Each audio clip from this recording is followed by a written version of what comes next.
Hi everyone, thanks for tuning in. Welcome to our monthly CEO Speaks session where we interact with our CEO of Oysterconnect, Mrs.Rimy Oberoi, and get her guidance on various topics that you guys might be interested in.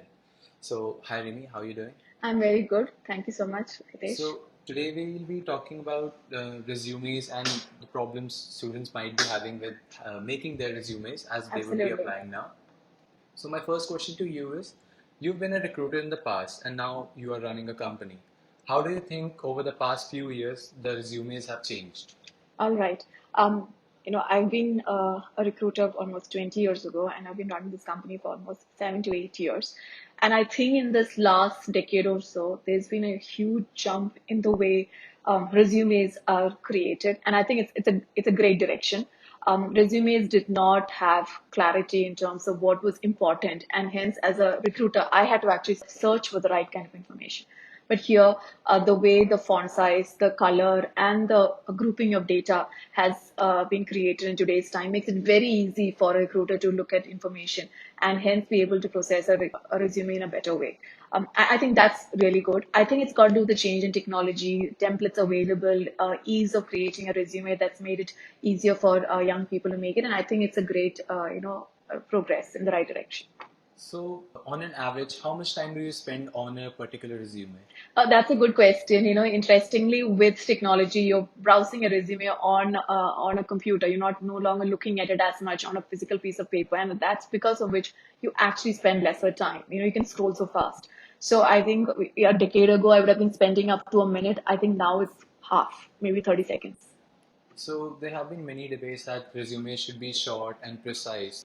How long do you think a resume should be? So the fundamental piece is if anything is on the second page, it means it's not as important as what's on the first page. So a resume should be as short as is possible because most people are spending very little time on resumes. They're using filters to initially shortlist a resume. So they're expecting the resumes that come in to meet certain levels in terms of the academic background or the years of experience. So people are not going to spend more than 30 seconds on 2 pages. They're going to mostly spend it on the first page. So if you can have a one-page resume, great. But if you've got lots of experience, of course, maybe two, not more than 2 pages, I would say. So, besides education and work experience, what other things does a recruiter like you look for in a resume? All right. I really think young people should sit down and think about what really defines them in terms of their strengths, their interests, and their objectives, and be able to summarize that into a 140 character equivalent tweet that you would write on Twitter as part of the first thing they write on their resume. It helps a recruiter to understand what exactly is this person all about. It helps to start the story. So I think that's the first thing I would look for. And many a time I'm really, really disappointed by one-liners which seem to have been cut pasted from somewhere or things which seem to be just trying to fit any kind of role. So I would think that's the first thing I would look for. Two, I would look for outstanding experience which stand out, which clearly means the person made a personal effort to participate in that and he's really proud of their achievement. And I would give it considerable weightage. So, talking about experience, should internships and projects that students do be mentioned in the resumes? I really think that's a very important thing for young people who have no prior experience, as in, standard corporate experience. Internships or any kind of short-term employment define them. It defines their interests. It defines the way they want to, carry out what they want to do with their lives. And if they don't have that, that means they lack initiative. They lack the desire to explore themselves. That itself is a warning sign for a recruiter. So it's extremely important, if not essential, to have internships and short projects on their resume. In most cases, the our audience would be making their first resumes. So, any piece of advice you would like to give to them? So there are two kinds of resumes that I come across in young people. One is a resume approach which is driven by the college itself. So I don't think they can do too much when they're on campus. They should follow the framework. It's useful for the recruiters also. They know where to look for what. Within that, experiment as much as possible. Ensure that your achievements are not just about stating what you've achieved, stating your learnings from that.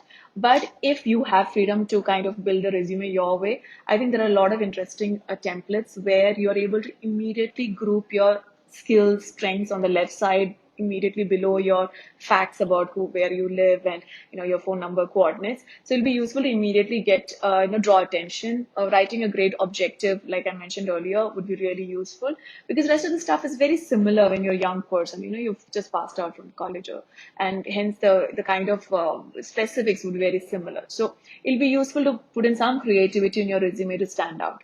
But if your college doesn't allow it, I mean, that's also absolutely fine.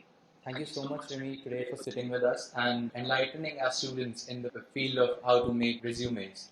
And thank you so much for joining, everybody. And hope you will join us in future as well. And you can send out your topics and things you would want us to talk about next in the CEO Speak session next month. Thank you Right. so much for joining. Thank Thank you you, so Remy. much. Thank you so much.